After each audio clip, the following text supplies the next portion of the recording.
ہمارے پیارے آقا صلی اللہ علیہ وآلہ وسلم کا حلیہ مبارک کیسا تھا؟ یا الہی جو اس ویڈیو کو پورا دیکھے اور آگے شیئر کرے اسے آقا علیہ السلام کا دیدار نصیب فرما۔ ہمارے پیارے آقا صلی اللہ علیہ وآلہ وسلم کا جو چہرہ مبارک تھا وہ نہ زیادہ لمبا تھا نہ زیادہ گول تھا بلکہ گلائی کی طرف مائل تھا۔ آپ علیہ السلام کا رنگ مبارک بالکل سفید نہیں تھا بلکہ سرخ ہی مائل تھا، سرخ رنگ تھا۔ آپ علیہ السلام کی آنکھیں موٹی موٹی تھی اور آنکھوں کی سفیدی کے اندر سرخ داریاں تھی۔ آپ علیہ السلام کی جو بویں تھی، آئی بروز، ان کے درمیان فاصلہ تھا اور ان کے درمیان ایک رگ تھی جو جلال کے وقت ابھر آتی تھی، اور جب کوئی خوشی کی بات آپ علیہ السلام کو سنائی جاتی تو آپ علیہ السلام کہکا نہ لگایا کرتے بلکہ مسکرایا کرتے تھے، اور آپ علیہ السلام مبارک کے سامنے کے دو دانتوں کے درمیان فاصلہ، اور آقا علیہ السلام کے سر اور داڑھی مبارک کے جو بال تھے وہ سیاہ اور گنے تھے اور ان کے اندر 20 کے قریب سفید بال تھے۔ آپ علیہ السلام مبارک کا جو چہرہ ودھا کا جو مکھڑا ہے وہ انتہائی خوبصورت تھا کہ حدیث پاک میں یہ الفاظ ملتے ہیں۔ صحابہ فرماتے ہیں کہ ایک اندھیری رات تھی، نبی پاک صلی اللہ علیہ وآلہ وسلم نے سرخ داری دار چادر اوڑھی ہوئی تھی، اور اس رات میں چاند یوں تھا جس طرح 14ویں کا چاند ہوتا ہے۔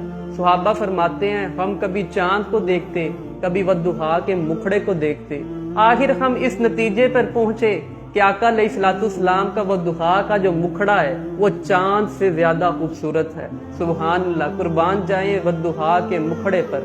کاش ہمیں بھی نبی پاک صلی اللہ علیہ وآلہ وسلم کے چہرے کی زیارت نصیب ہو جائے، اور جب آپ صلی اللہ علیہ وآلہ وسلم کو پسینہ آتا، مبارک پسینے کی اس قدر اتنی اچھی خوشبو تھی کہ جس رستے سے آپ صلی اللہ علیہ وآلہ وسلم گزر جاتے وہ سارے کا سارا رستہ خوشبودار ہو جاتا۔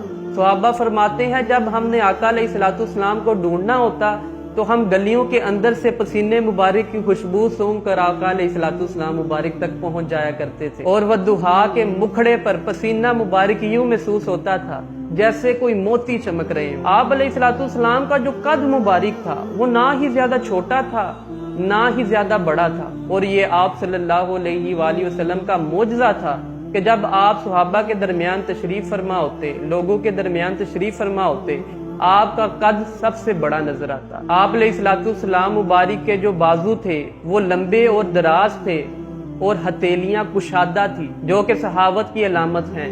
آپ علیہ السلام مبارک کی جو انگلیاں تھی ان کے اندر تناسب کے ساتھ لمبائی تھی، اور گردن مبارک سراہی مائل تھی۔ آپ علیہ السلام مبارک کے کندھوں کے درمیان فاصلہ تھا اور ان کے درمیان ایک مہر نبوت تھی، اور آپ صلی اللہ علیہ وآلہ وسلم کی جو چھاتی مبارک تھی، سینہ مبارک چوڑا تھا جو کہ بہادری، دلیری اور شجاعت کی علامت ہے۔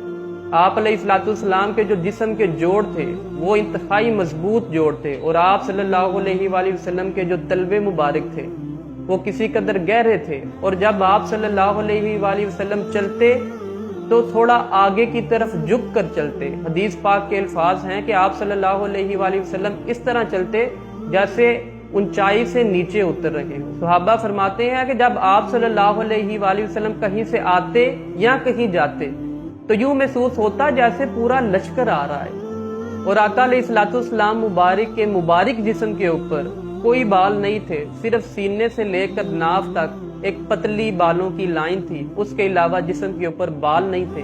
میرے لجپال آقا علیہ السلام مبارک کا ایک اور معجزہ یہ ہے کہ آقا علیہ السلام کا سایہ مبارک نہیں تھا۔ یوں محسوس ہوتا ہے کہ جیسے اللہ تعالیٰ نے آپ علیہ السلام مبارک کو آپ کی چاہت کے مطابق ہی بنایا ہو۔ ایک سمت علی، ایک سمت عمر، صدیق ادھر، عثمان ادھر، ان جگمگ تاروں میں مہتاب کا عالم کیا ہوگا؟ ہر کوئی فدا ہے بن دیکھے تو دیدار کا عالم کیا ہوگا؟ اللہ تعالیٰ سے دعا ہے کہ اللہ تعالیٰ ہمیں اپنے پیارے آقا صلی اللہ علیہ وآلہ وسلم کا دیدار عطا فرمائے، آمین۔